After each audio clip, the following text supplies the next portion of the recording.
और हमने दाऊद और सुलेमान को इल्म बख्शा और उन्होंने कहा कि अल्लाह का शुक्र है जिसने हमें अपने बहुत से मोमिन बंदों पर फजीलत दी। और सुलेमान दाऊद के कायम मकाम हुए और कहने लगे कि लोगों, हमें अल्लाह की तरफ से परिंदों की बोली सिखाई गई है और हर चीज इनायत फरमाई गई है, बेशक ये उसका खास फजल है। और सुलेमान के लिए जिन्नों और इंसानों और परिंदों के लश्कर जमा किए गए और फिर उनकी जमातें बनाई गईं। यहां तक कि जब चींटियों के मैदान में पहुंचे तो एक चींटी ने कहा कि चींटियों,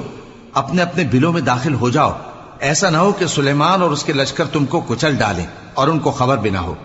तो वो उसकी बात से हंस पड़े और कहने लगे कि ऐ परवरदिगार, मुझे तौफीक इनायत कर कि जो एहसान तूने मुझ पर और मेरे माँ बाप पर किए हैं उनका शुक्र करूं और ऐसे नेक काम करूं कि तू उनसे खुश हो जाए और मुझे अपनी रहमत से अपने नेक बंदों में दाखिल फरमा।